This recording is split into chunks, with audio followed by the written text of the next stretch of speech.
472 Groton Road. Are we talking about the minutes themselves? Yeah, the minutes themselves. My copy had that in red, along with monitoring coronavirus in red. Those were. You added those as topics that we discussed, because that's in red, which means you put those in your. Gotcha. So those will go in the final minutes then? Those will go in the final minutes. Okay. So are there any other corrections or comments for February 10th? No. No. Okay, so is there a motion to accept the meeting minutes with corrections for February 10th, 2020? I'll make that motion. Motion made by Michelle. Is there a second?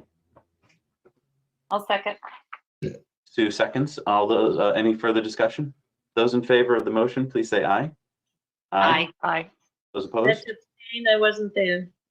And Joanne abstains. Okay. Great. We got through one of them. Okay. Just 6 more to go. All right, March 9th is the next one.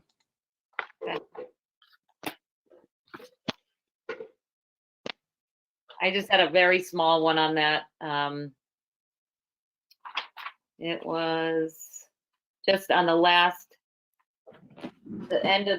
very end of it, just where it says Stevens explained the health department is here to put accurate, updated information out to residents as well as not answering all questions.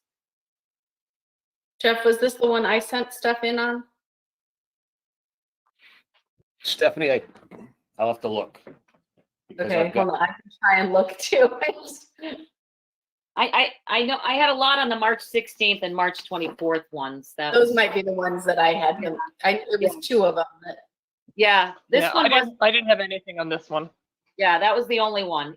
Just a very simple, instead of answering all questions.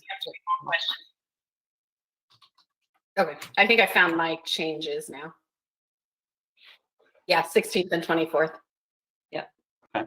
So any other corrections or comments for March 9th meeting minutes? No. Is there a motion to accept the meeting minutes with corrections? I guess there were no corrections, except for Sue's. That very tiny one. Yep. So Stephanie makes the motion. Is there a second? I'll second. I'll second. Or, yeah. Sue got it first. Either one. All those in favor? Aye. Aye. Those opposed? That is unanimous. All right, good. We're off to a good rate here.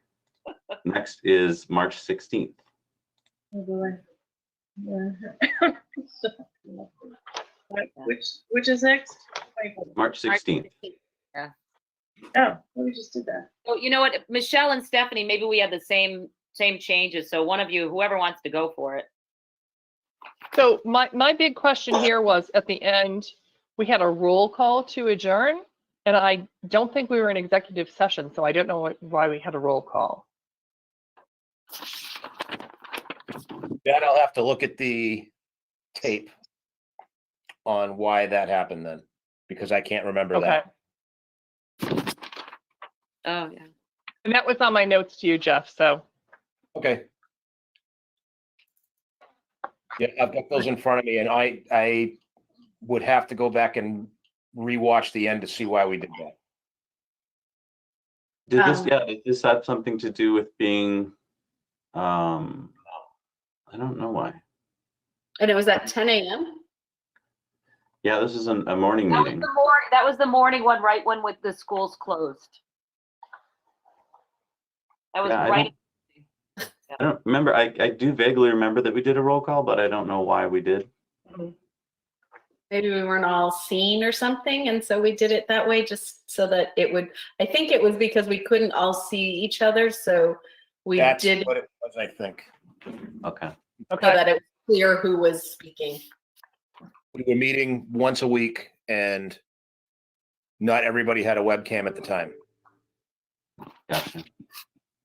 Okay. I had a couple of comments in the paragraph about switching gears, the second paragraph, but no. Yeah, me too. Yeah. So what I changed was after limited to no supplies, I changed it to then read that are needed.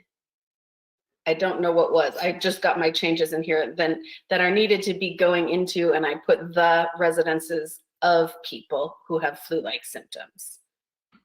You read that again? Because I had redone that line. I put down, so the critical need being that our town's public safety responders have limited to no supplies that are needed to be going into the residences of people who have flu-like symptoms.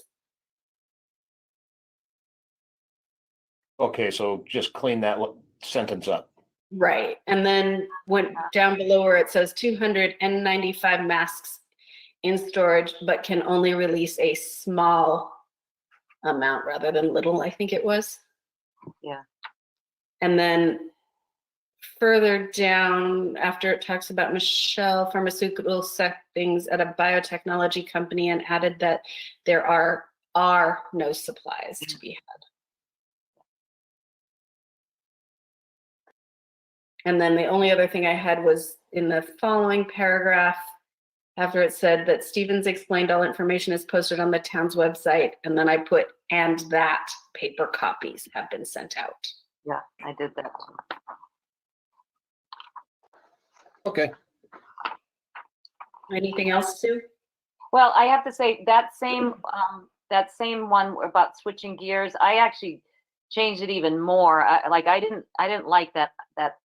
I didn't think we needed the critical need being that are. I just changed it to Ross is concerned that our town's public safety responders do not have enough supplies needed to go into homes with residents having flu-like symptoms. It just doesn't sound right. The critical need being, it makes more sense to just say what it is. Anyway, I did send that, and maybe between what Stephanie and I sent, it just changed the wording of that. Yeah. I think what you've said makes sense, Sue. Yeah. And then in that same paragraph, I didn't like where you said there are no supplies to be had, and the supplies are not being restocked. I think that should be a period right there, and then another sentence. If they are, they will be going straight to hospitals. I think it's just too long a sentence. That makes sense. Yep. Okay. And then I just finally, that last sentence, I'm sorry, I just didn't like the wording of it. It says communicating and having knowledge of how much supplies everyone has will be beneficial. How about saying it is beneficial to communicate current supply inventory as well as how these supplies are being utilized? Nice. And it just sounds better. That's all. Yep. And then I also have to, on the first page where there's just a couple of typos. So under where the board to discuss town policies, Cataldo explained this is put just the word an active discussion, right? And then all of the bans should not be apostrophe S, it should just be an S. And then after has put into place thus far should be, stop, period, and then start again highlighting that all events, or like semicolon or colon or something, or comma, sorry, I know what I wanted. Saying where it says, Cataldo went on to summarize all the bans the Massachusetts governor, Charlie Baker, has put into place thus far, comma, highlighting that all events and activities with more than 25 people are not permitted. It shouldn't be a new sentence. Okay. Nice. Yeah. And then one last thing under the next paragraph, Cataldo asked members and staff to look ahead to a few weeks once the ban is lifted. I didn't like the wording. Maybe say instead of brainstorm ideas, say something like consider or recommend ideas to keep local businesses, restaurants, and schools safe. Not how to keep the local businesses, restaurants, and schools a safe, clean environment. It just didn't make sense to me. This is still on 16th? What's that? This is still on the 16th? Yeah, sorry. I totally beat this one. Oh, okay, up above. Okay, I found it. So one thing that I just want to point out with some of the corrections that our person that's doing the minutes Yeah, is taking exactly what's coming off of the tape too. So if Okay. this is what's getting said, this is what they're actually okay, typing up. okay. So No, some and of the, yeah. But just to remind everybody of that this may exactly have been what we What we actually. Our excellent grammar as we speak. Well, yeah, our grammar, yeah. So, anyway. Okay, but I'll make those. Thank you for making me sound better, Sue. I appreciate that. My English teacher would be proud of me right now. Oh, good Lord. So would Are there Jill. any other corrections? I always Oh, think of Jill, Jill, that's we right. start with commas and apostrophes and semicolons. Any other corrections or comments for March 16th? Is there a motion to accept the March 16th meeting minutes with corrections that have been made? I'll make it since I made so many changes. Sorry. Is there a second? I'll second. Seconded. Any further discussion? Those in favor of the motion, please say aye. Aye. Aye. Those opposed? It is unanimous. Next is March. So that was March 16th. The next is March 24th. I just had a couple on this one, where it said Kimball Farms opening. I think we needed like a comma or a dash or something before it says Dick discussed.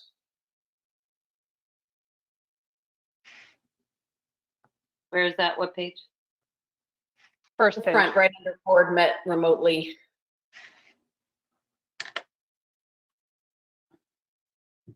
And then down in the Summer Village paragraph.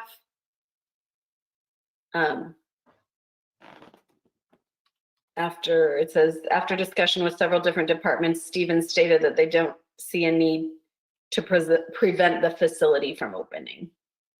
Nice. Where is Got my that? double negative. Where Yeah. was that? In the Summer Village Third paragraph. sentence. Yep. Yeah, third sentence in the Summer Village to reopen in April paragraph. Okay. That's all I had. In the next sentence where it says they don't want to deny housing, I think we should change the they to the board does not want to deny housing. Yeah.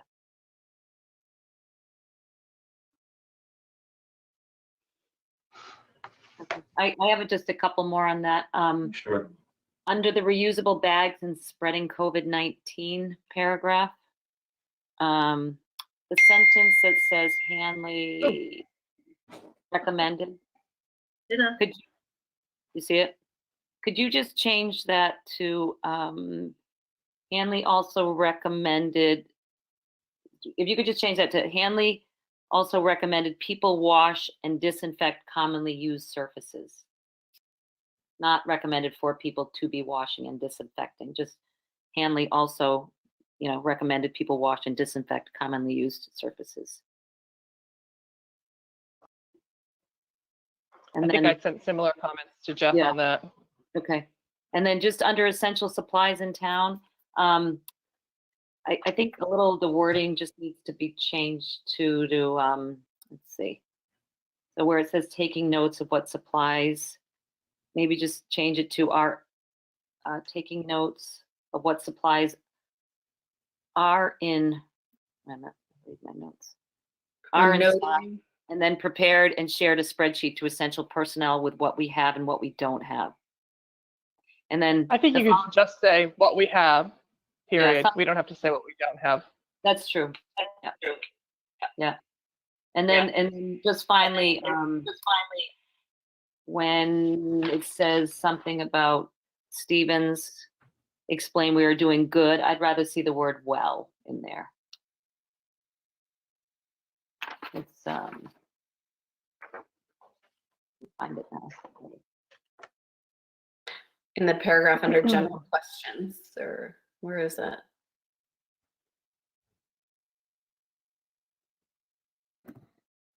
Or is it now?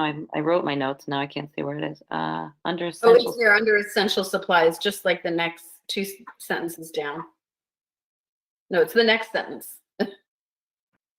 Right after what we Yeah, have. And Sorry. Stevens explained we're doing good with supplies. I'd rather see well in there.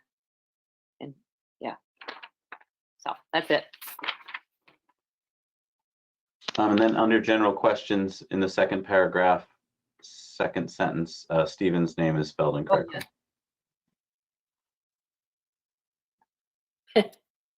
Good catch, Zach. Yes. Any other corrections or comments to the March 24th meeting minutes? No. Is there a motion to accept the March 24th meeting minutes with changes? I'll make that motion. Motion made by Michelle. Is there a second? I'll second. Seconded by Sue. Any further discussion? Those in favor of the meeting minutes with corrections on March 24th, please say aye. Aye. Aye. Those opposed? That is unanimous. We're on to March 31st. We're doing great. This is the densest meeting minutes I've ever seen. I didn't have any corrections on this. I don't either, because I don't think I had that one. Whoops. So I had a few that I sent to Jeff already. On Yep. page 2, septic system inspections. 1, 2, 3, third line down. Stevens stated the department will implement minor protocol to make sure the inspection can be completed. What does that mean? Yeah, that's a good question. Protocol changes?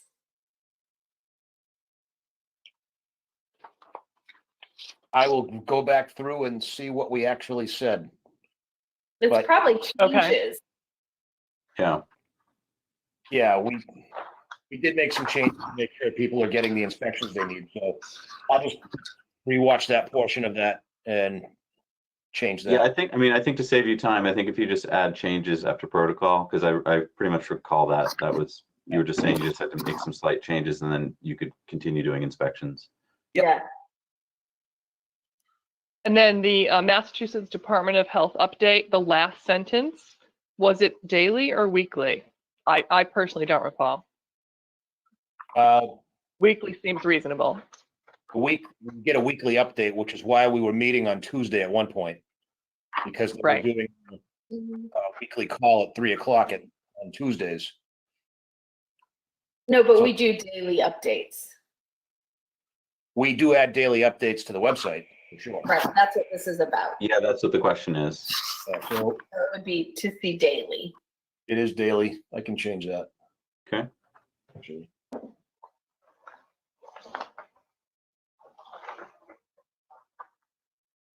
Any other corrections or comments? Is there a motion to accept the meeting minutes with corrections for March 31st? Motion? Motion made. Is there a second? Second, I can I'll second this. Motion made Okay, and Joanne can seconded. second. I can second this one. I was there. Joanne got the second. Is there any further discussion? Those in favor of accepting the meeting minutes of March 31st with corrections, please say aye. Aye. Aye. Those opposed? That is unanimous. We're on to April 7th. That's weird. I don't know why I don't have a few of them. Huh. I had no changes on this one, Me none either. whatsoever. April, where did they go?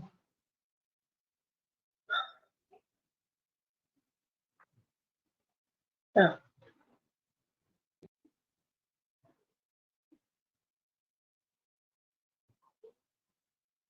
Did anybody have? Yeah, anyone have any corrections or comments to these?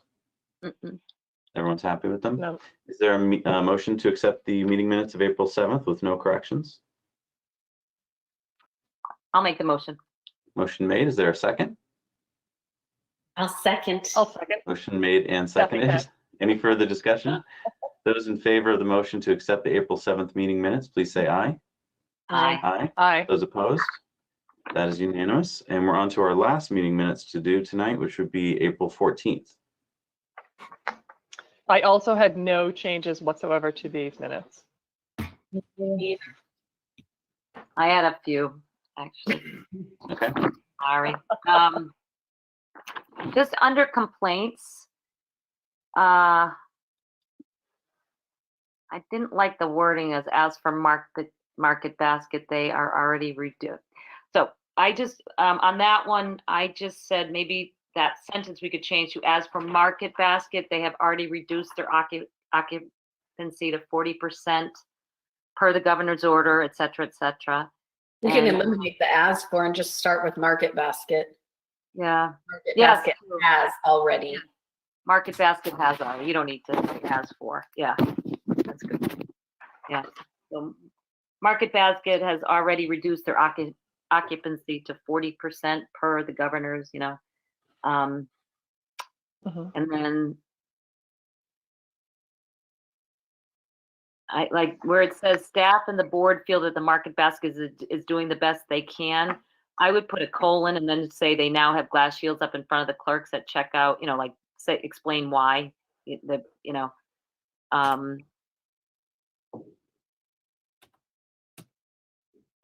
then, anyway, that's fine. The rest is just a few little, what I thought was better wording, but that's okay. And then under updates where it says the department is finalizing an agreement that has been made with Old General and Circle Health, I just would like it to say that all town employees who need to be tested will be able to be tested at a scheduled time. Instead of that have a need, just say who need to be tested.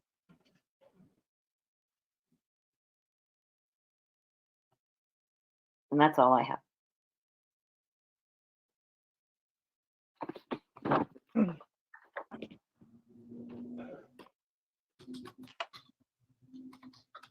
Any other corrections? Is there a motion to accept the April 14th meeting minutes with corrections? I'll make the motion. Motion made. Is there a second? I'll second. Motion made and seconded. Any further discussion? Those in favor of accepting the meeting minutes of April 14th with corrections, please say aye. Aye. Aye. Those opposed? That is unanimous, and we've gotten ourselves through 7 sets of meeting minutes. That might be a record. Excellent job. All right, our next agenda item is the Lakeside Meadows Association to request cease testing for fertilizers and other contaminants as required in the Westford Planning Board special permit issued on December 22nd, 1994. And Okay. I think as part of our meeting here, I'm just checking to see if Mark or Scott is on. Am I missing that, or is it? Oh, here's okay. So I Scott, believe I see Scott Scott is is here. Hi, I'm Scott. here as well. Hi, everyone. Can you hear Oh, me and Mark okay? is here too. Good. Yes, we can hear you. Okay, I'm gonna see if I can, oh, it says, I was gonna share my webcam, but that's okay. Looks like we have a limit on that. So do you guys, how would you like to walk through this? I provided a presentation. Jeff, were you going to just show your screen? it should be up, and you know what I'll do is I will drop myself out and let you come on, Scott. That way you can give your presentation. Well, so this is fine, Jeff. If you just want to just click through, I'll just tell you to advance. That works for me. Okay, I can do that too. Okay. Let me back up. All right, so I've got the front page up. Okay. Well, so hi, everyone. It's good to meet you all virtually, I guess. This is working okay. So my name is Scott Lonning, and I live at 1 Grassy Lane here in Westford. And I want to begin by thanking you all for accepting my request to address the Board of Health and regarding the water testing requirements that we're been conducting at Lakeside. I also want to give a special shout out to Ray Dick, who's really helped me through this process, making sure that I'm getting all the materials together that I need to provide you guys, so you have all the information that you need, and she's facilitated the some of the questioning I've got from other stakeholders regarding this particular water testing. So thanks a lot to Ray and Jeff and others that have really helped me get prepped for this. Okay, so on this first slide, I just wanted to give you a little bit of background. For those of you who are not aware, but Lakeside Meadows is a subdivision that consists of 110 homes, and the building and development of this neighborhood started in 1995. And as would be expected, there was a formal permitting process, and for this particular neighborhood, there was a special permit that was issued for the subdivision that was prepared by the Westford Planning Board. And in that special permit, there were provisions or conditions that were meant to protect the health and the beauty of the local area. One of those conditions addressed concerns about the runoff from the properties into the surrounding surface and groundwater. So let me explain a little bit about what's been required, some of the theory around that testing, and then we'll talk about some of the testing results. So if I could have the next slide, Jeff, please. Yep.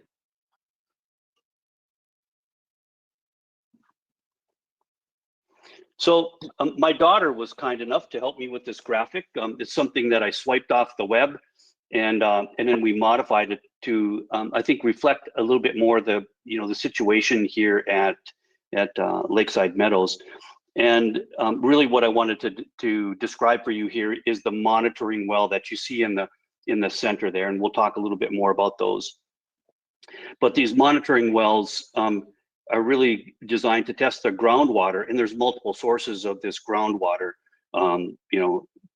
Primarily from rain and lawn irrigation, as well as other surface water such as Nabnesset Pond and Shipley Swamp, which are here, and they all contribute to that groundwater, and that's what this is meant to reflect.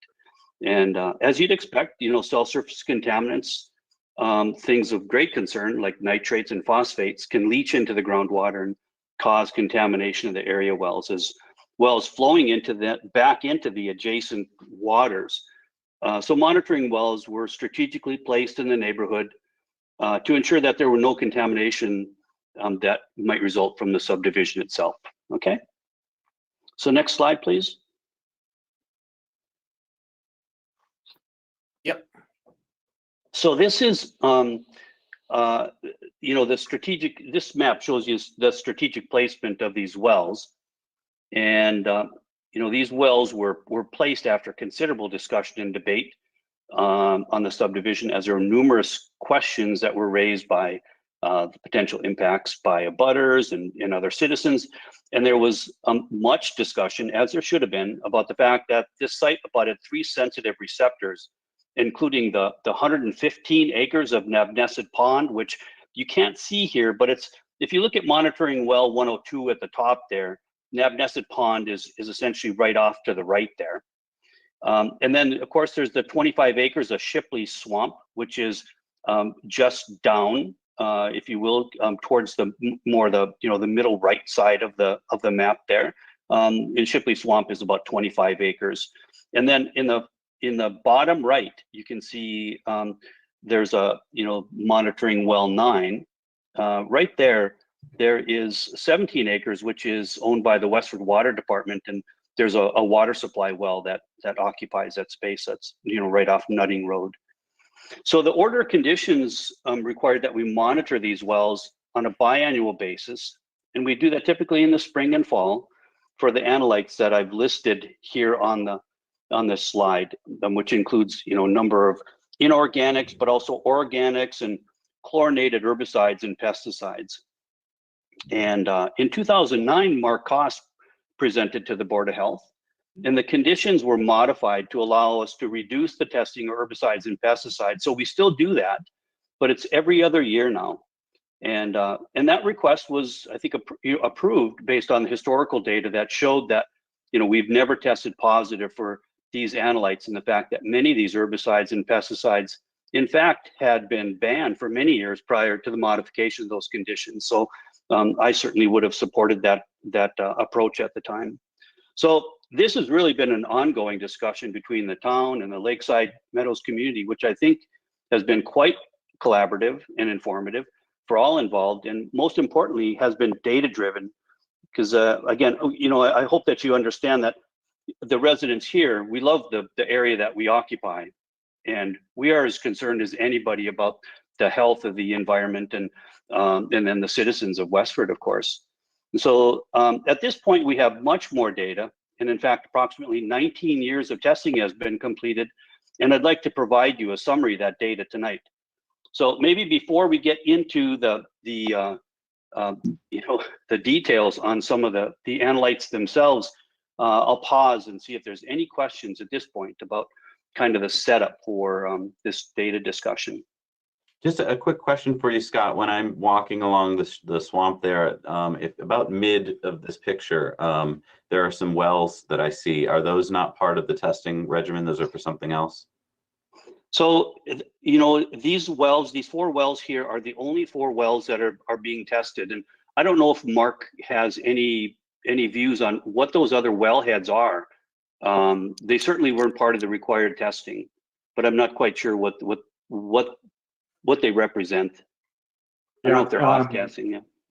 Yeah, so we've been asked that question a lot, and the fact is no one really knows. They're certainly not being tested by anybody that we're aware of. So I don't know if they are off-gassing or what their purpose is, but we've never been able to find that out. Oh, Yeah. interesting. Okay. So what Mark has just said, which is my suspicion, is that they're off-gassing, but I don't know. Okay. Any other questions? Okay, Jeff, if I could have the first data slide then. So I don't want to bore you with the details of all of this, but I also want to make sure that you guys have all the information and maybe have some confidence that we've done our homework here to draw some of the right conclusions. But I think you are all aware of the fact that the EPA has not established any regulated groundwater guidelines for the analytes that are being tested at Lakeside Meadows. That being said, the EPA has established drinking water guidelines. So what's coming out of your tap, and there are some reasonable guidelines for some of these analytes by the EPA for that drinking water. And so when possible, I provided in these slides, I provided reference values for consideration. But again, this is for drinking water, but at least it gives us some kind of measure, something that we can actually understand where we're at in those particular thresholds.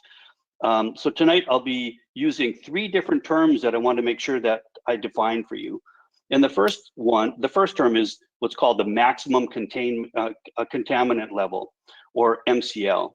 The second is the maximum containment level goal, or MCLG. And the third is a secondary maximum containment level, or SMCL. So first off, the maximum containment level, or MCL, that's the highest level a contaminant can have in drinking water. And these MCLs are enforceable standards. The second one that I'd mentioned, this maximum containment level goal, is a level of contaminant in drinking water below which there is no known risk to health. And so that, the MCLCs allow for a margin of safety and are not enforceable public health goals. But as you'd expect, when possible, the EPA will set these MCLs as close to this MCLG, this goal, as feasible. And usually some of that's practical. That is that we know that we can clean up the water a little bit. And if we're using state-of-the-art methods, we can get to those goals. So those are often, sometimes they overlay one another, sometimes they're very close, okay? And then there's what I have on this first slide here, secondary maximum containment levels. And these are non-enforceable guidelines, but they're established to provide some guidance to towns and other communities, which regarding water quality that might affect things like cosmetics or aesthetics, like odor and taste and color. So that's what those are all about. This SMCL that I have here on the left or on the slide here. And so again, I want to emphasize that I'm not providing you regulated guidelines for groundwater, but instead I'm taking the most rigorous approach in providing reference values for drinking water as established by the EPA. All right, so let's dig into that once we understand those definitions. And if you guys have any questions, I can certainly answer them as we click through these slides now. So starting with sodium, I think we all understand sodium is a naturally occurring element and it's abundant in the soil and plants. And in residential areas such as ours, yeah, we're still on sodium, Jeff, I'm sorry. I hit my accidentally. That's okay. So in residential areas such as ours, road salting can contribute to the accumulation of sodium in surface and groundwater, of course. There are no set standards for sodium in drinking water. However, the EPA recommends that sodium levels in water not exceed 20 milligrams. So on the y-axis there, you can see the units that I'm providing. In this case, it's milligrams per liter. So the EPA for says water should not exceed 20 milligrams per liter for individuals that are on no salt diets. And that's that lower dotted line that I have there.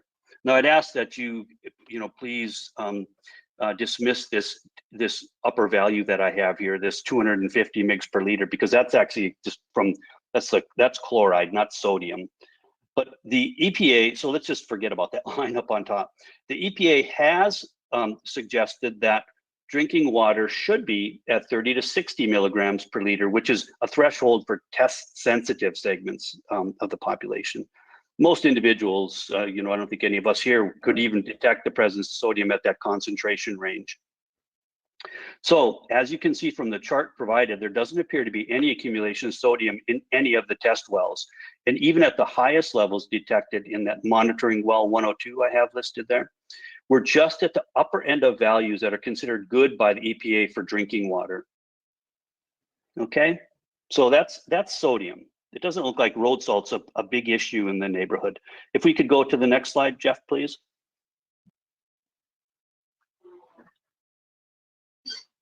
So this is chloride, sodium chloride, salt. This is the other half of that. The next inorganic here is also of concern in groundwater. And Can I just ask real quick, which well was MW102?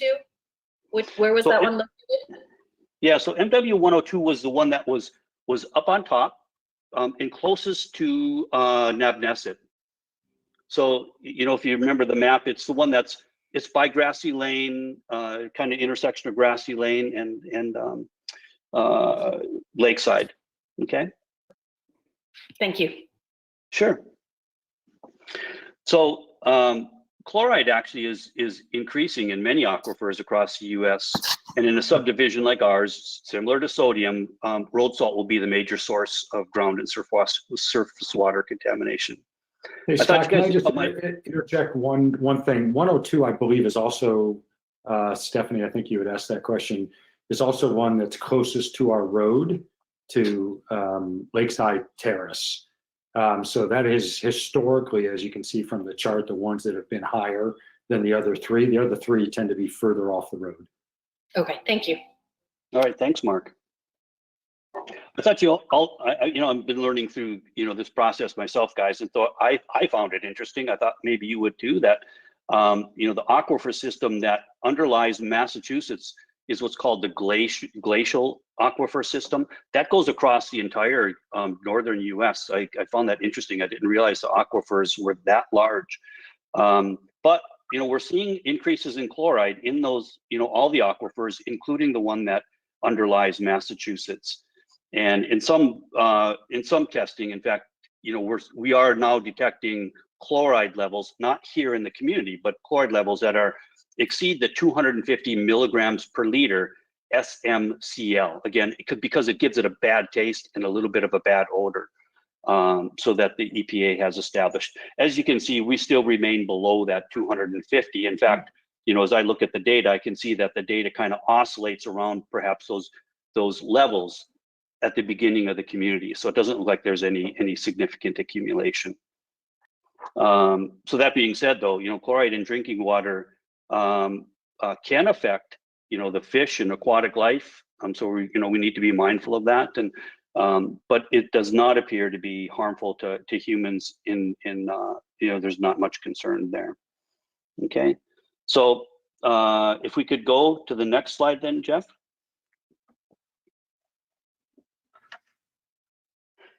So though I wasn't a resident at the time, I've only been here, I guess it's 6 years, coming up on 7 years now. It's my understanding that there was considerable debate at the town meetings regarding the potential for nitrates and phosphates in the community.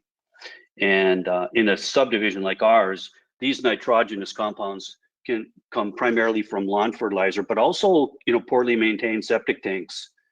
And so there was much discussion, much debate in 1994 on these order conditions, and it was decided that we are going to monitor these, and we are going to apply what was then the EPA guidance of let's stay well below 1 milligram per liter for nitrite and 10 milligrams per liter for nitrates.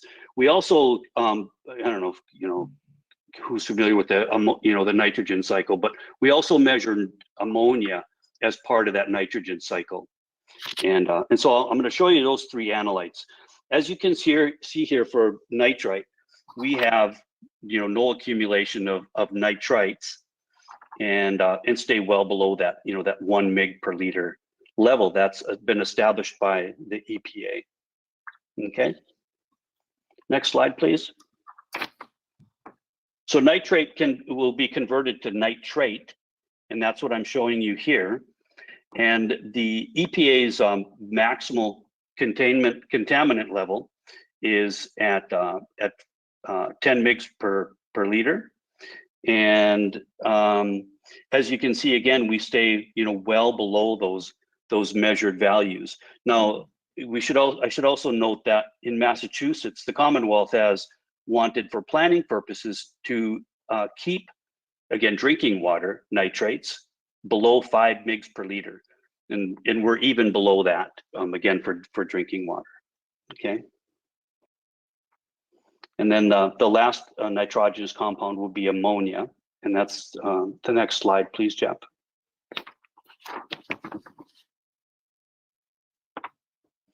And so, you know, I'm reporting the ammonia levels here for completeness sake. It's very difficult to get, in fact, even ammonia levels, because these are typically from breakdown of plants and fish fecal materials, these sorts of things that you find in surface waters, which are then broken down to nitrite, and then ultimately to nitrate. However, you don't want to see a lot of high ammonia levels. I'm a veterinarian by training as well, and so I'm certainly aware in livestock situations where you have intensive ranching and farming that ammonia levels can be quite toxic.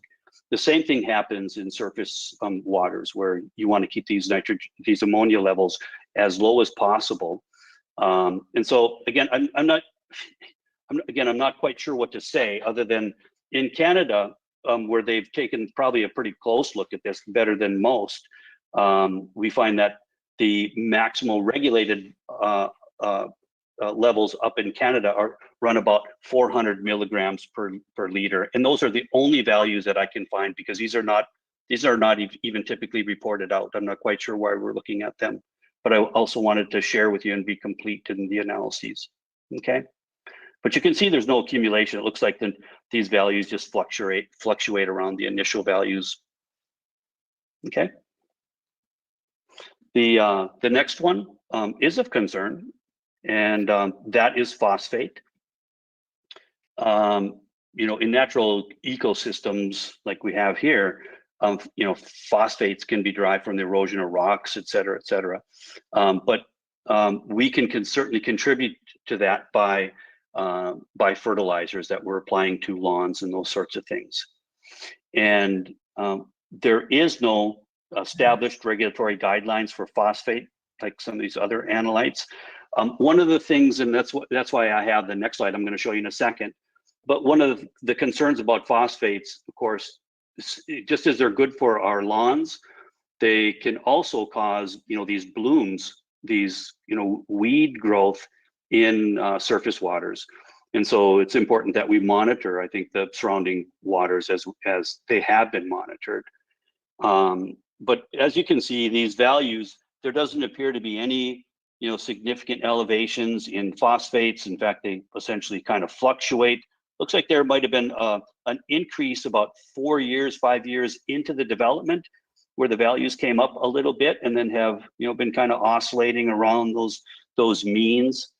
There is one spurious result here. It wasn't even commented on in the report from the laboratory that did the analyses. I think mostly because you could identify it as a spurious result. And since there's no guidelines for this, you know, there would be no response, so it wasn't retested. But I would notice that, you know, I do a lot of analyses in my own work, and I would have probably retested this if it would have been any great concern or needed remedy. And so there is, but in the end, these values look quite reasonable. And I say that with some backup as we take a look at the next slide, Jeff, please. I'm providing you guys here, it's a snapshot of, I think that maybe you guys had all seen this yourselves, but this was a presentation by the ESS group, who's been helping to monitor the local surface waters, including Nabnesset. And this is from the 2019 update that they had provided. And I'm showing you guys here the dissolved oxygen and then the total phosphorus are the values to really take a look at. When you have too much phosphate, you can get this process called eutrophication. And this, when you have too much phosphate, it will, we're always going to experience this eutrophication, but which just means this abundant plant growth. But in this case, too much phosphate can accelerate this eutrophication process. And right now it looks like Nabnesset supports a healthy diversity of fish and amphibians, and there has been a modest amount of vegetation that has been having to be managed, like all of the surface water here in Westford. And I refer to really this curly leaf and tape grass and these other things that are taking over some of the local ponds. But it doesn't look like we're having a significant problem. The natural phosphate levels in a pond like Nabnesset will range from 0.003 to 0.03 mg per liter. And then that becomes of concern though when we're above 0.1 mg per liter. And you can see that the maximal value that was measured in 2019 was at 0.033, which is just out of that range of the high normal, but not at the value where you'd expect to see significant issues. So that's phosphate. If we could go to the slide 12, please.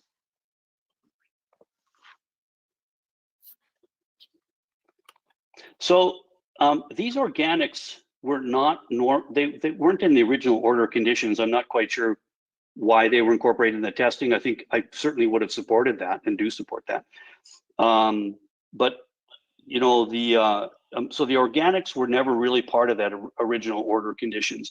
The herbicides and pesticides were, and they have been tested, through the years. Never have these values been even approximating the established guidelines. So I didn't graph all these out, but I provided you guys an Excel spreadsheet with all the raw data. There's never been an instance where these things have either been, when they have been detected, they've been detected at a level that's 1,000-fold below the established guidelines for these things.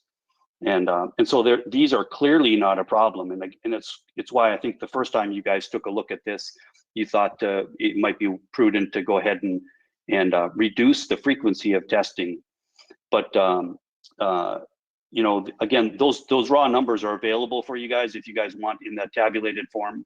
But you'll see that they're well below established guidelines. In fact, many times, usually they're undetectable. Okay.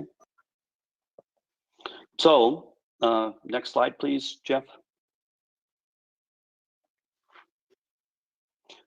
So this is just the conclusion slide, and that is, we've now done, it's now about 19 years of groundwater testing, and the elements that I've just shown you that were important to test for have all remained well below established guidelines with no evidence of accumulation. And the organic compounds that I've just showed you, which are typically solvents and gas stabilizers, these sorts of things, are either not detected or well below established guidelines. And then the herbicides and pesticides themselves have never been detected. So, again, we take our stewardship of the land here very seriously. I think you guys know that we organize trail days, these sorts of things. So we try to maintain the neighborhood in as good a condition as we possibly can. We try to limit people's access to the conservation lands when the birds are nesting, these sorts of things. So we take this very seriously. And I think that this data, though, which suggests that we have been good stewards of the neighborhood. And I also think that the data that I've shown you and provided you in other tabular forms, you guys are free to look at that, would support the conclusion that it's probably reasonable now to discontinue the water testing that's been done, because it is a burden on the homeowners association here. We've now spent, over $100,000 on this testing. So I'm, happy to take any questions that you guys have. Thank you, Scott. Thank you. Any thoughts from the board? Well, I certainly appreciate such a thorough presentation. Yeah, so I mean, I'd like to weigh in. I thoroughly agree that you guys have been good stewards. The data shows that, and it's great to have this baseline of testing. And I think in 2009, when the board agreed to reduce the frequency of testing, that does make sense. I mean, you guys were testing twice a year for certain compounds, and probably not necessary after you'd already shown a number of years of data. And while I might agree to going to a slightly reduced testing, I would certainly never agree to a zero testing. And the reason for that is to say that things have been going swimmingly great for 20 years and then that means we can stop is not understanding what the testing protocol is all about. The testing is actually for you guys and the town to be able to spot something before it becomes a problem. So the more often you test, the more quickly you're going to find when there's a problem, where it's coming from, and how to solve it. So if, for instance, if we were to drop to no testing at all, then the first time we would know there's a problem would be, let's say, an algae bloom in Lake Nab, and then we wouldn't know where it's coming from. Whereas here, with testing like this, we would immediately be able to spot if it was coming from your neighborhood. And if it wasn't, you'd be able to eliminate that problem, which would be a great thing for your residents to do. To say that it's a burden, I just want to put it in context. $100,000 sounds like a lot of money, but it's been 18 years of testing. There's 110 homes there, so that's about $50 a year. I think $50 a year to ensure that you're on a lake that is safe and is clean is money well spent. So while I do agree that we can probably drop the frequency of testing from twice a year, I personally just would not feel comfortable with dropping it altogether. Can I ask, I was a little confused about the frequency. I heard biannually and I heard every other year. Yeah, so it's biannually for let's call it the core analytes, and then every other year we incorporate this broader testing of the herbicides and pesticides. Okay, thank you. And Stephanie, it's Mark, back in 2009, we eliminated or went to a biannual testing of chemicals that you can't even buy on the commercial market, let alone on the residential market. Yeah. So the testing of chemicals that you can't get anywhere, even though it's biennial, is still a little bit more of a requirement than is necessary, because there'd be no way to find those products out in the marketplace at all. So, okay, yeah, I saw that in some of the information. What specifically are those chemicals, Mark, that you're referring to?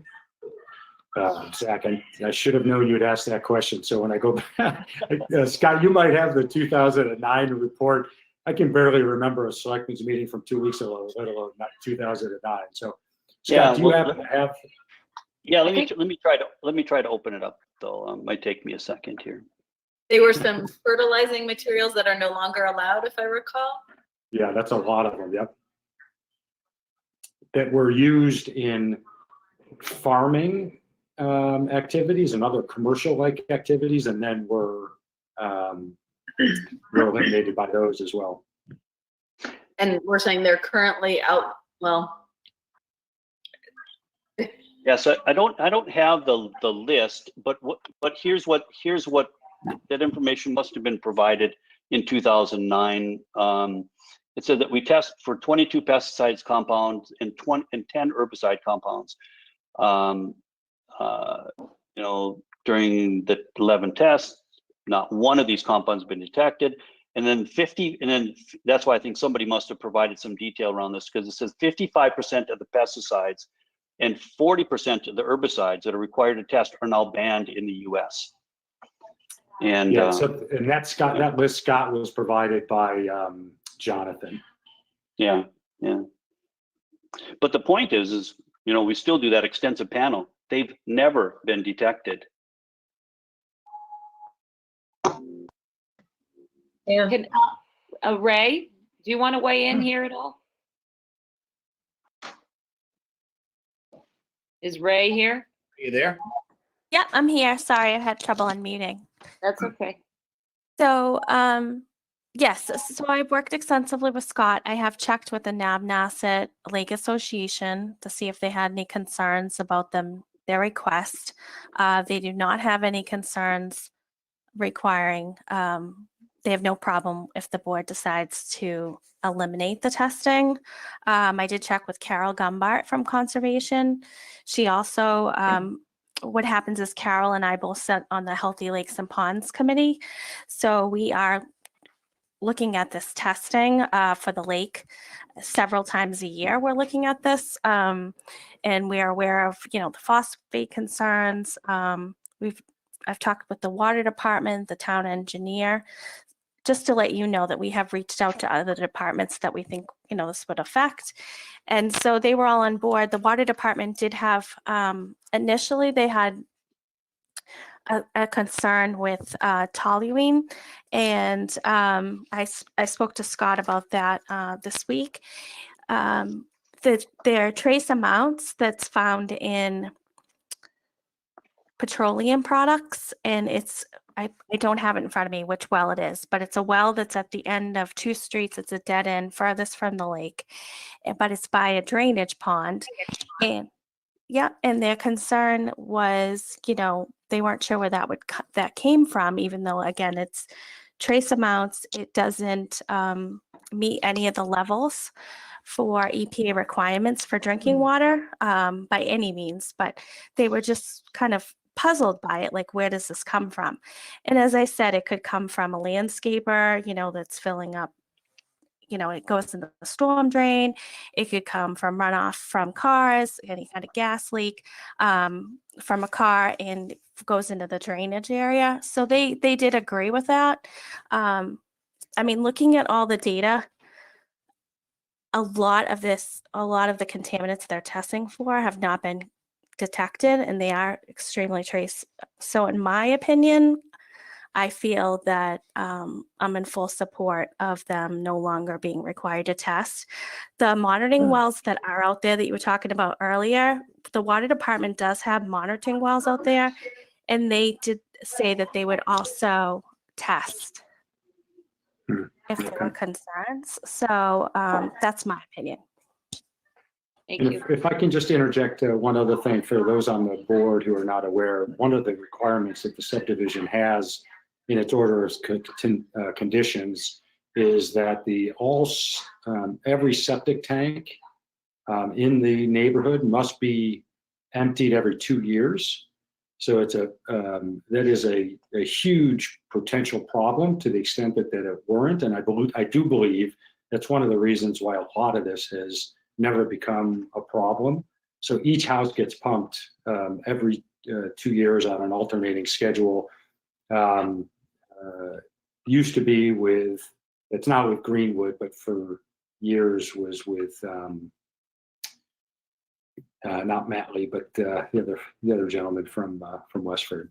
But anyway, so that's one of the reasons. And of course, as soon as something gets detected, and I would believe about 50% of the homes in the neighborhood have had their septics replaced since the subdivision was formed because of the change in the laws that occurred with the size of the not only the tanks but with the leach fields. Can I ask And that another- is correct. Oh, sorry, I didn't want to interrupt you. Just so that you're aware too, number 4 and number 5 of the agreement by the planning board that is correct. We have, just so that you're aware, we have checked to make sure the contract for 4 and 5, as far as the pumping goes. I don't have 5 in front of me. Do you have that, Jeff? Thank you, because they're asking for relief for number 6.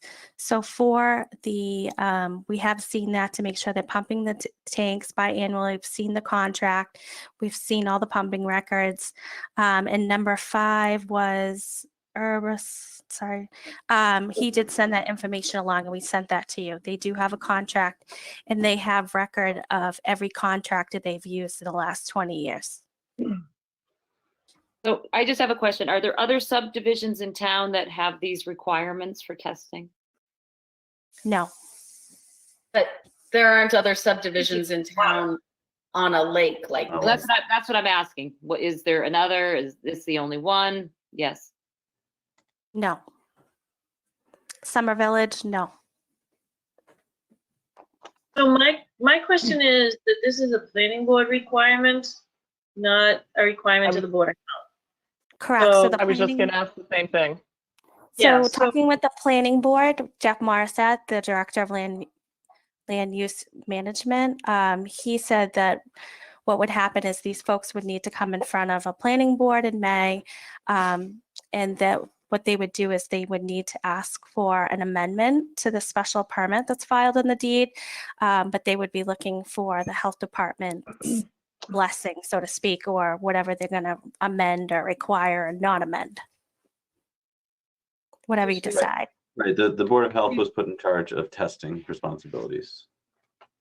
So I think I somewhat support what Zach was saying earlier, that I'm concerned that if we entirely remove it, you know, things change all the time. And, you know, I'm fine with maybe less frequent testing, but I'm concerned about completely removing testing. So just for a point of reference, Massachusetts Water Resources Authority sewer regulations for situations that are considered to be low flow, low pollutant contributors to the sewer system, they require testing once every 5 years. And for situations that are much more suspect, then it's twice a year. So perhaps we could consider going to a once every 5 year. I'd also like to see an update on what they're actually testing for. I mean, it doesn't make sense to keep all the lists of the items that are no longer even on the market. I mean, if we could clean that up too and just say, going forward, if we do a 5-year testing requirement, these are the things that, we'll be testing for going forward. And in knowledge too that new stuff comes on the market as well. So we don't want to then limit it to certain things and not being able to include some new product comes on board. I'm all for reduced testing. I would recommend 2 years, and the reason for that, and not to say that that would be forever, but maybe we re-examine it in 5 or 10 years. But the reason for that is, the reason I think you're seeing this work so beautifully is that all 110 residents there know that there's no way they're going to get away with anything. So if somebody at night wants to go out and fertilize their lawn or pesticide their lawn, they know that it's probably going to show up and they're going to get caught.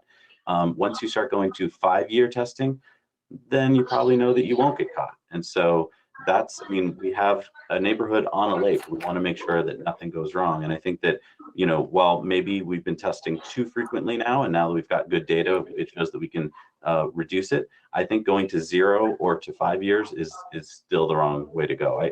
I would be in favor of 2 years. Zach, did you see me out at night fertilizing? Because I try to hide myself and wear dark clothes all the time. So I'm just That was you, huh? Just out of curiosity, I know there's a lot of houses there, but has there been a turnover rate? I think part of my concern is, when people move out, new people move in, and that happens 2 or 3 times, you lose the onus, if you will, and you don't really understand the rules or whatever. Like, how has that been? Yeah, so Joanne, let me answer that, because I've been here since the beginning, so 22 years.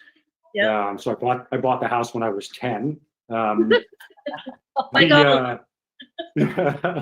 So there's an extremely involved homeowners association. It's a board comprised of anywhere from 9 to 10, depending on the year. I was president of it for many years. And that board is responsible for upholding the bylaws and the orders of condition. So these contracts that were referenced that we have 20 years worth of history on, it's not only for the septic pumping and the fertilization, but it's also, all the beautification that goes on in the subdivision related to keeping the meadow as pristine as it is. We also pay for that. The mowing of the common areas, we also are responsible for that. There's a subcommittee that's responsible for new neighbors.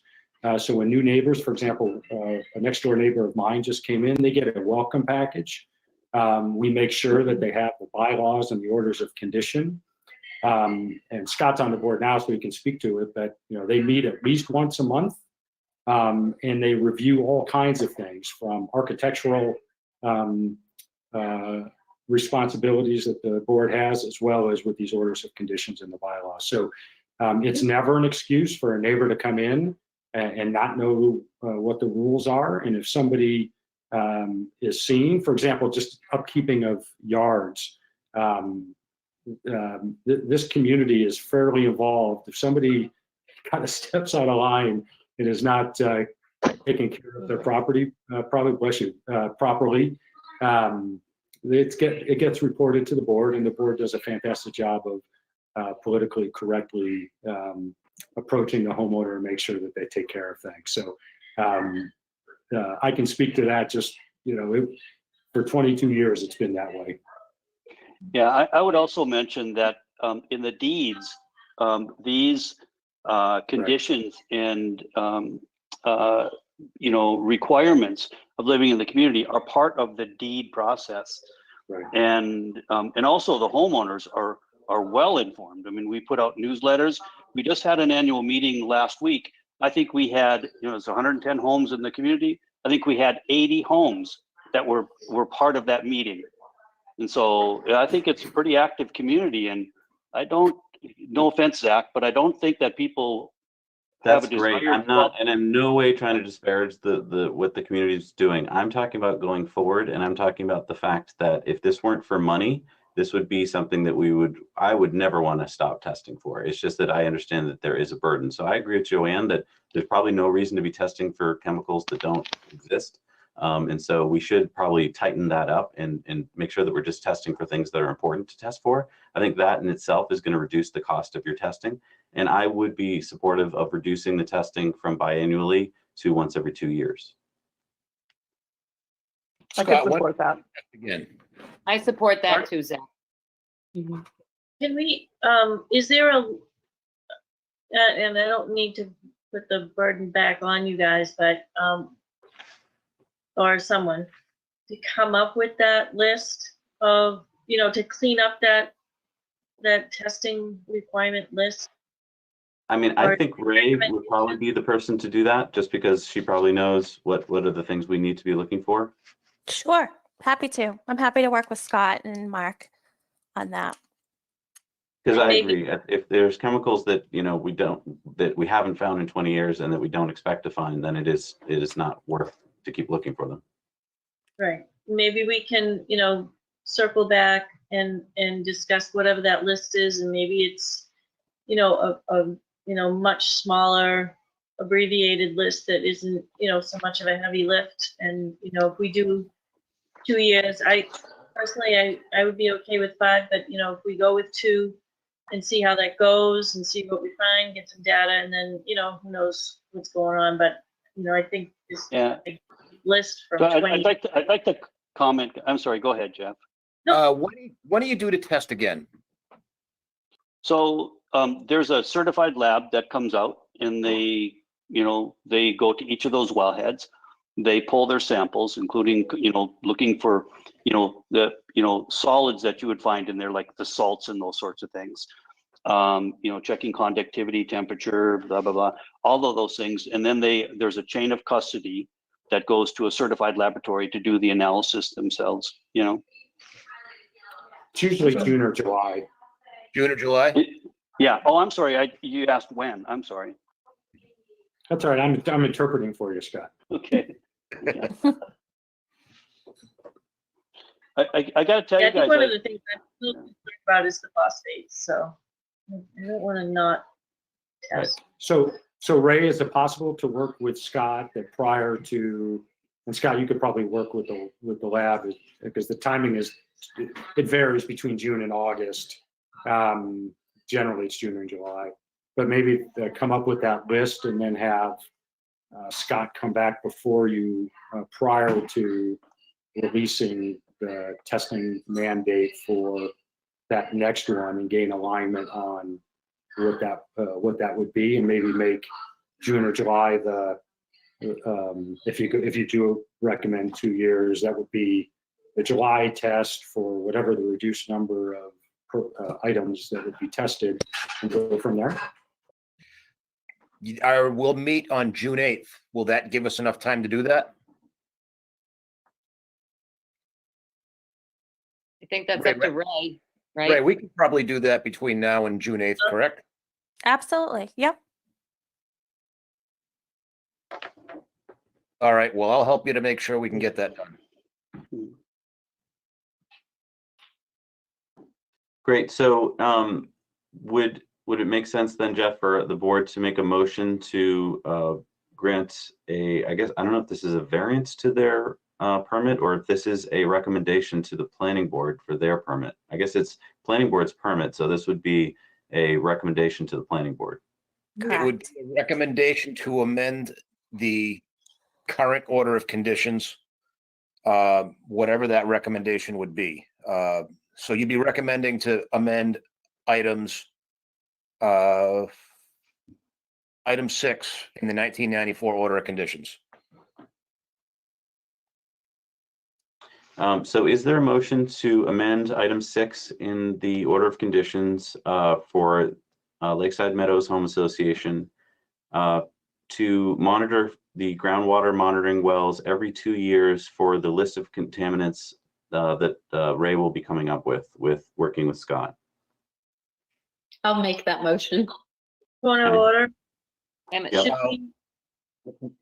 Go ahead, Should- Joanne. Should we wait until we get that list? Yes. So, Sure. Do you want to wait then to make this recommendation until the June 8th meeting?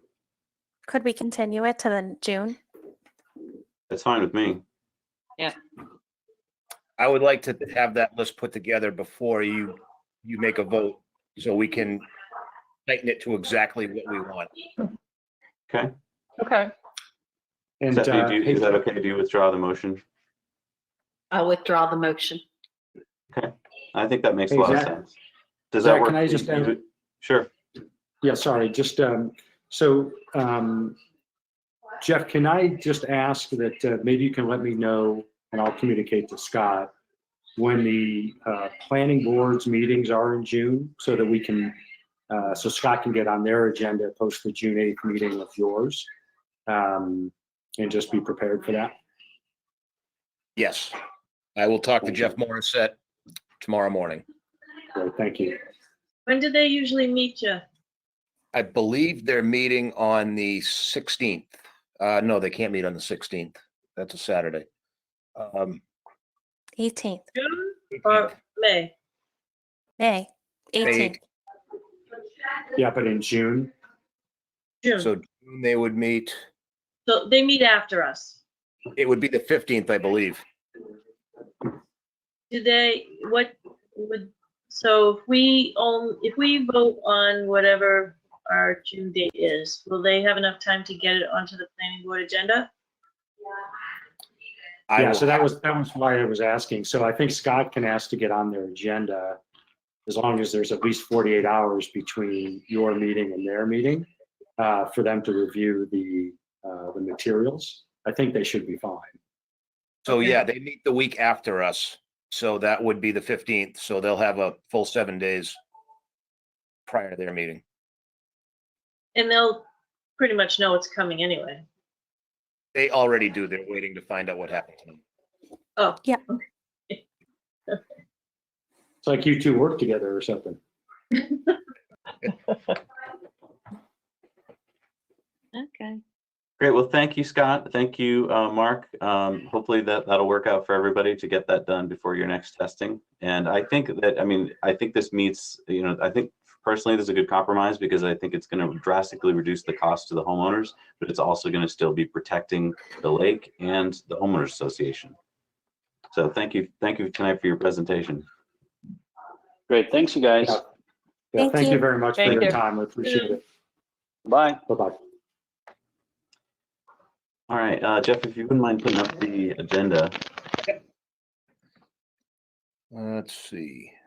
I'm gonna turn on the light. Hang on. Yeah, and I gotta move back because it was pouring so hard in the other room, I had to move. Oh, Yeah. I was watching the clouds come in. Oh Like- my God, it was like I sit in my sunroom and it was pouring so hard. It's crazy. Oh, I don't know Ice why down here. it's dark so much here. I don't know why I'm in the dark. Our next agenda item is the board to review potential protective measures for the Westford Annual Town Meeting with regards to attendance and safety of residents. All right, so you just have to give me 1 second to pull that up Sure. because I'm only allowed to have 5 files.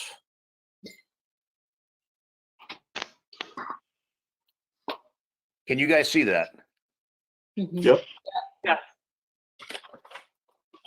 Excuse Right. me. So you can see the ideas for improving safety 2020. Perfect.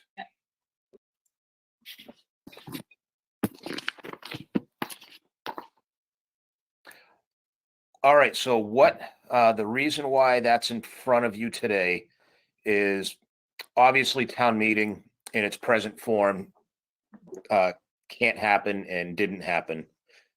And I believe I almost wish Mark Cost was back on, but I believe it's supposed to be June 20th right now, if it's going to happen.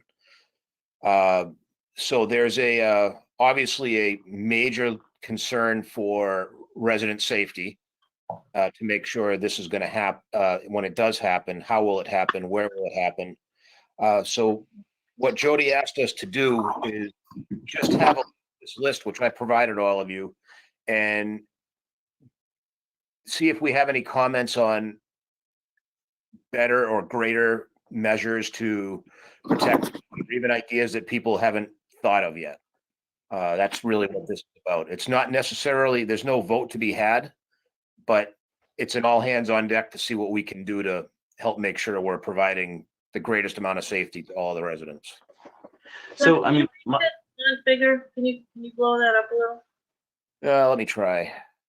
so, I mean, one of my concerns here is that even, let's just say we could magically make the room perfectly safe. My concern is about attendance, What's that? because, you know, it's hard enough Yeah. to get people to show up to a Right town meeting when the weather is, you know, bad. That's why it's been moved. It was moved a few years ago to Yeah. March. But now that it's going to be, you know, probably a nice day and people are afraid to go to it for fear of, you know, getting COVID. I'm just worried about how effective town meeting will be if a major, you know, the people who want to come don't really feel comfortable coming. So that's my kind of biggest question is I know the governor has been talking about possibly coming up with ways to do virtual town meetings. I don't know, Jeff, if you've heard anything more on that, if they've come up with any ideas on if that is a possibility. I know it's being talked about, but whether there's been and I know it's being talked about at every professional organization in the Commonwealth right now on what might actually be a good method to do it. I know virtual's come up. I don't know that virtual necessarily work for a lot of people, mainly because you're going to need to have technology for all of your residents to get on. And there's quite honestly quite a few people that don't have the technology or the capability to do that. I Can I don't. ask, why are we even looking at doing this in June? Like I think can't. deadlines. I mean, know. we have the town does have to meet its budget and have its budget set by the end of June.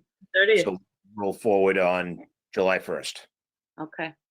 However, there's already legislation in place, and where I don't spend a ton of time on that, I can't speak completely eloquently to it.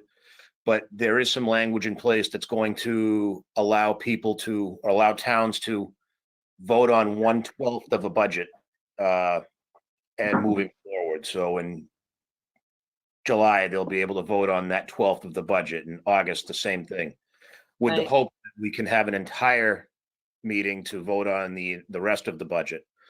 The biggest reason why the town is looking to hopefully have a town meeting is some of the capital projects and capital planning money that simply can't move forward on some of the bigger projects and bigger purchases without that approval.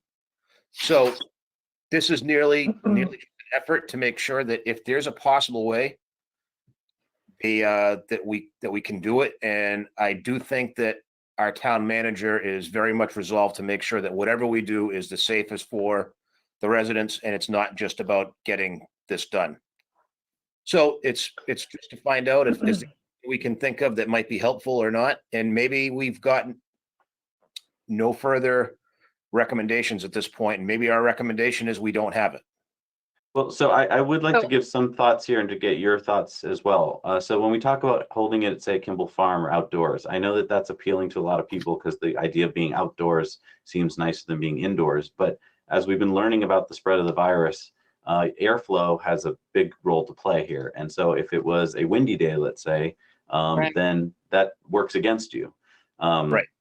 So if you have it indoors, even though that sounds horrible, but being in Abbott in the big auditorium, if the occupancy wasn't too great and you had enough distance between the chairs, I would say that would probably be optimal. My question though is, every town meeting I've gone to, the chairs are packed tight together and we barely all fit. So, Right. I can't imagine how we would possibly fit more than like 100 people off the top of my head in that room without having to then push us all tight together. And so I can't think of any place in town, please correct me if I'm wrong, where we could put, a typical turnout is like what, 200-300, where you could put that many people and have decent distancing. The only thing is though, I mean, I'm imagining that even depending on how things open up, something like this, like the social distancing and the hand washing and the mask, the face coverings and all that, I doubt that that's going to change. So if we were outside, I mean, you got the weather. I mean, I don't know how else to do that. I don't know how they would have enough tents to do it, but at least, everybody would be doing the same thing. There'd be social distancing and masks and all of that. I mean, I guess that's the easiest one. I personally, I think I would feel a little, not that it should be at Kimball's. I think I don't like the idea of having a governmental town meeting at a private, facility like that. Well, and right, I mean, we've done the strategic meeting there for many years, and it's still pretty tight. Like those tents are big, but they're not that big, and so you tend to have people pretty close together. And I agree with you about being outdoors. Like there are big enough fields where we could do this, but then you get into questions of hearing, like how to walk up to a microphone, how to be hearing the presentation. You wouldn't be able to have any video presentation, which a lot of us find very useful.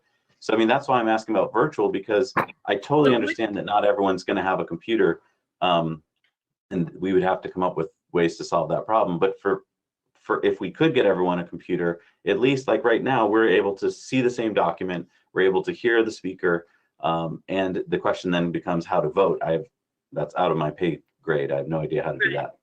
I mean, we do graduations, and with PA systems and everything else at WA, I mean, it would kind of be the same amount of people. It'd just be very spaced out, Right. And you could put Right. screen and stuff. It would be a lot. I mean, of stuff. potentially, I do feel like it's so premature to even be making any decisions at this point, since we haven't even come out of shelter in place yet. But Right. what if town meeting were to happen at every school, and we were somehow connected, and we're not all in one location, but we're occupying every single school in the town, Right. and all connected virtually that way. That's Great what I- idea.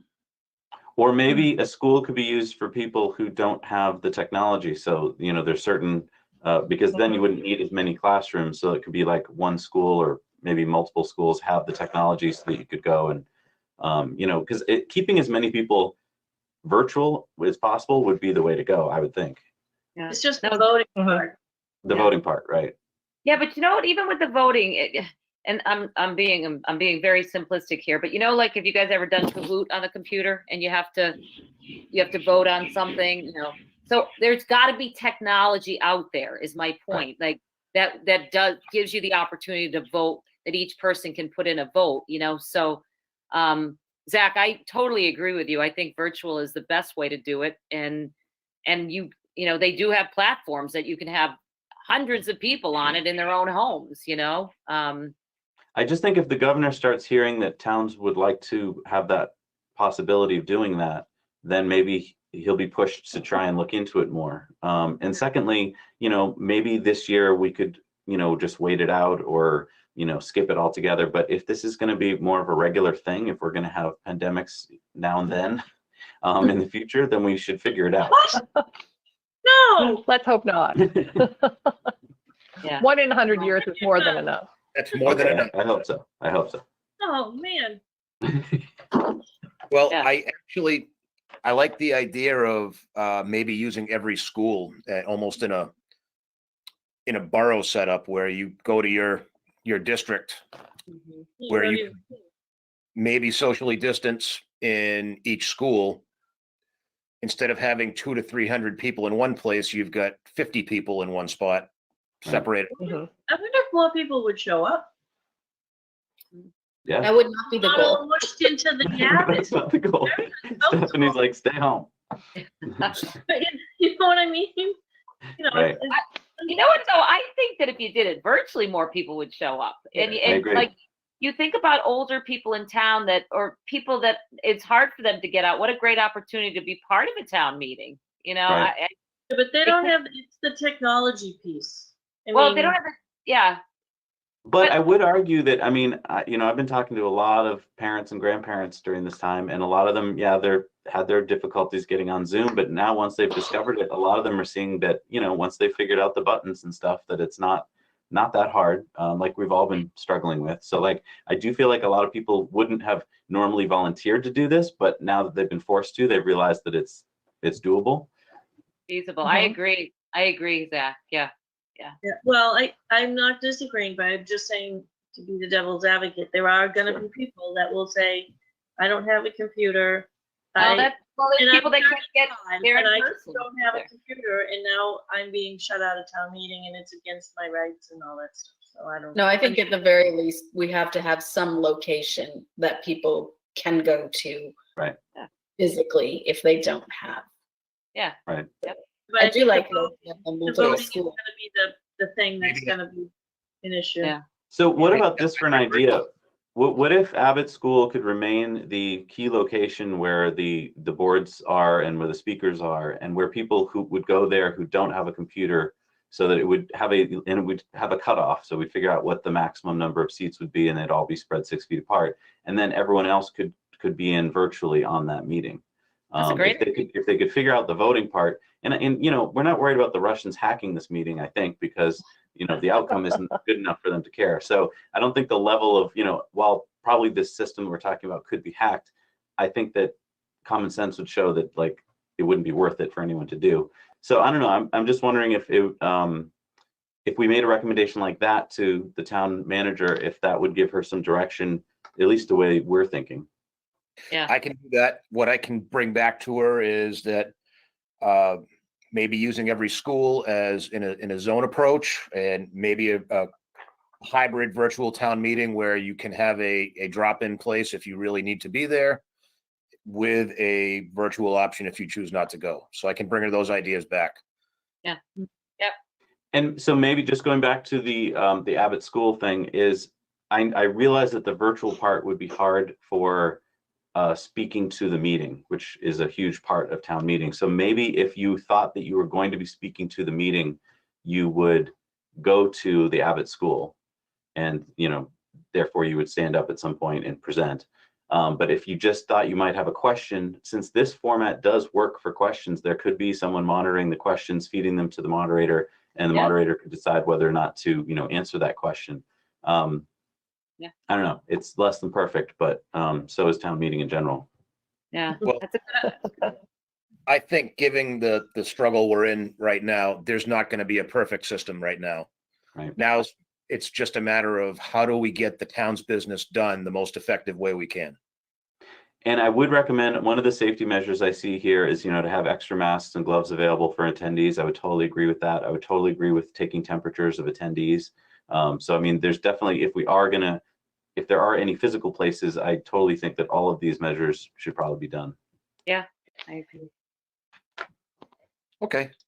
That was really it. She just wanted to know what your thoughts might have been, and she's just weighing in, asking us to weigh in a little bit. And they're all ideas that I've already kind of had, other people have had, even our office has had.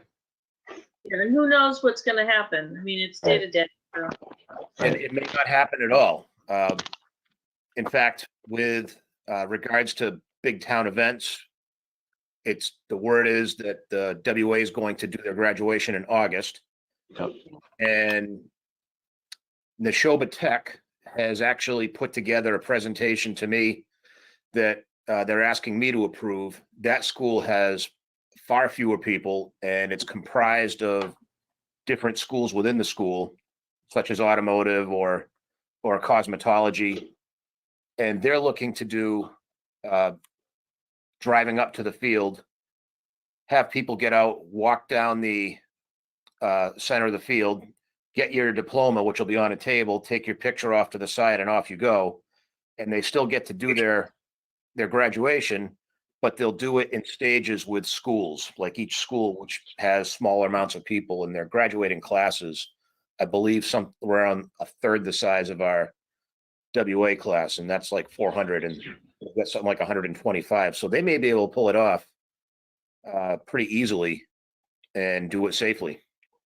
That's good. Did you hear about Mendon using the Mendon drive-in? No. Great Yeah, idea. Yeah, I mean, it's like the only drive-in left, but yeah, they drive in, well, I don't know if they've done it yet, but that was the That's idea. what we need, Joanne. We need a Westford drive-in, because then we can have our town meeting there. Drive-in. Let's have a town drive-in. So, I Tell mean, Jody to work on that. we've been to the Mendon Next drive-in, feature at Kimball. but they have the thing, you hang it on the window, and Yeah. they're supposed to be calling the student's name. They get out of the car, they walk up, they come back. Everybody's sitting in their cars. All right, we have a bunch of correspondence to get to. Next is Newport Materials asphalt plant will be ready to open in May. Maybe Jeff, you want to give us a summary of that? Yeah, so Ray's been working on the hazmat permit, and she's worked pretty closely with everybody over at Newport Materials. And really what they're down to is they're finishing up their last bits of compliance that they need to do for the hazmat permit. We're waiting to hear when they're going to be completed. We're going to do a pre-operational inspection. Ray's going to go, I'm going to go, Sue Rosa from Chelmsford's going to go. Ray, who else may be going on that? Chelmsford's going to go, the fire department, and our office. Right. Or So not. What date is that? I'm sorry? Do you know what date that is? So they're hoping to open by the end of next week. they That's their haven't hope. set an inspection date yet. So we don't have it. Correct. And we've already been out there for a pre-operational inspection. We're going to go out and see it where they're actually processing asphalt. So you're all welcome to come if you'd like to come, and we'll let you know when that date is. Okay, Yeah, I thank would you. like to. No And problem. so, yeah, just no more than 2 of us. But Ray can be in charge of letting us know if we've already fully booked. Great, thank you. Next is information has gone out to food establishments regarding reopening requirements and governor's order, et cetera. Yeah, so basically all we've done is we've let all our, knowing the 18th is coming, and we still don't fully know when restaurants are going to be able to open the way they want. We're already ramped up and ready to do all of our inspections for all of our restaurants for whatever capacity they're able to open. We're going with an all hands on deck approach to do it if need be. When the governor changed the date from the 4th to the 18th, we were prepped then. When they moved it back, we're still prepped, and we're able to get a few more of those inspections done ahead of time. So we're in a pretty good spot, and we're just waiting to find out what the final marching orders are on how people are going to be able to open up. So we're pretty comfortable that whenever we're allowed to open and when the numbers say it's safe to do so, our people in town aren't going to lose hopefully so much as a minute. They'll be up and running as fast as they can. And with that, we've modified all of our inspections in the office. We're essentially running at full capacity at this point. We're doing all the work that everybody needs to be done. We're just making sure that it's happening safely with the hazmat materials, the animal inspections that need to resume. We're not spending much time in the office individually, but everybody's getting all their inspections out. So it's actually working fairly well remotely for everybody right now. That's great. Nice. Some of the stuff we're waiting on is when beach testing is going to resume. We're planning on starting May 19th for our beach testing, unless the governor issues other orders to not have us do that for whatever reason, whether he closes beaches. I don't think he will at this point. And we're still waiting for camp applications to see what camps are actually going to open. I'm not sure how many will. I know where my own wife works at a summer camp. They've already voted to close for the season. They're done. Isn't that Marcus, the one in town that's not opening, right? Marcus Lewis has actually left Westford. I don't believe they're planning on coming back either. So That's that what I heard, yeah, wow.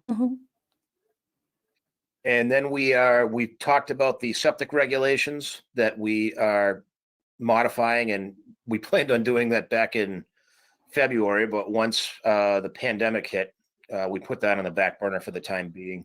So we've put in our public hearing notices. So we will be having a public hearing next month regarding those changes that we talked about back in February. So that will be on your agenda. And I'm also getting ready to send letters out on new tobacco regulation that is going to take effect on June 1st. Also need to finish up our tobacco regulation wording on our sunset clause, which we kind of stopped at the same time. Ray, am I missing anything? No, I think that's it. Well, just one thing, just heads up on Kimball Farm. So they are modifying their ice cream. They're gonna, you'll only be able to place an order over the phone, pay online, and they're gonna put it across the street. They have like a drive-through kind of a setup. They're gonna keep all the ice cream on the trolley, and you're gonna pick up your bag and then drive away, because they're gonna get ready to open their new grill shack. So just heads up, and there's a couple changes with Kimball's. Wait a minute, Excellent. so Will they they're- have signs for people who just kind of show up and don't know the rule? They will, yep. They'll Okay. have plenty of signage. They've submitted a whole packet, standard operating procedure for the ice cream, and they haven't yet, but they're about to submit the packet for the grill shack. so they're planning to open the grill shack for like takeout stuff, right? Yes. Correct. And it's a brand new grill shack. The one that was there last year is no longer there. Oh, Is it located in the same place or in a different location? Different location, set back more. really? Yep. Oh, wow. Wow. So you have to order an ice cream cone online? You can't get an ice cream cone, so it'll only be pre-packed. Sorry, girl. So it's only going to be pre-packed ice cream, like not sundaes or anything like that. It's just pre-packed. Correct. Just Ah. pre-packed. Yep. Interesting. So that's new from what they've been doing. Correct. So they just submitted that actually today. Arnie's already been out to do the inspection to see the whole operation step by step. And so they're just waiting for our final okay. Yeah, I drove by the other day and it seemed very organized. Yeah, they're doing a really good job. I think surprised people are they getting used to it. did. Yeah. Huh? Sorry. Okay. So when is our next meeting going to be? Is it going to be 2 weeks or how are we doing this? Well, I have the agenda set for June 8th for the public hearing. If you'd like to meet before that, we can do it, but I've got June 8th as my next meeting date. I That thought sounds, we were going back to regular once a month. that sounds all right to me. Yeah.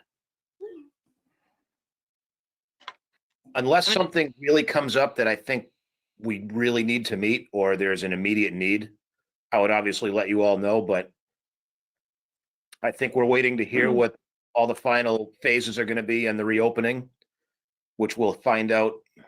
Sounds like on the 18th is when we'll actually get the document. Well, they released some that, the preliminary stuff today. Right. Jeff, what are our COVID numbers looking like in town right now? How many cases? How many deaths? How many recoveries? So we have 129 total cases. Let me pull it up so I can get them right. Sorry, 100 and Lowell's a little bit bigger. yeah, we have 129 cases. Active cases are 72, which we're currently monitoring, and total recovered in Westford has been 53. Today we only had 2 new cases and 3 others were recovered. Currently, we do have 6 fatalities that have occurred, all of which are people that had underlying and severe conditions. So that's where we're at right now. I think those numbers will start Okay. rising once we open up. That's the reality, I would unfortunately. be surprised if they didn't. Well, and the other Right. thing would be that they'll go, it depending on how much we're actually testing, because we know that right now that is not, we're not testing everybody. Yeah. We have presumed positives that aren't being tested and aren't being counted. I agree. Yeah. Any other comments or questions from the board before we proceed? I don't, and if you're in the audience right now and you have a question, now would be the time. I don't see any posted questions, but if you have one, now is the time to post it before we wrap up our meeting this evening. Our next posted meeting will be June 8th at 6 p.m. and that'll be, again, a virtual meeting. So if there are no questions or comments from the board or from anyone participating tonight, I would ask for a motion to adjourn. I'll make the Motion. motion. Karen. No, you. Go I ahead, Sue. think Sue got that one. Is there a second? We need buzzers. Ding, ding, ding. Yeah. Second. All those in favor of adjourning, say aye. Aye. Aye. Thank you so much, everybody. All right.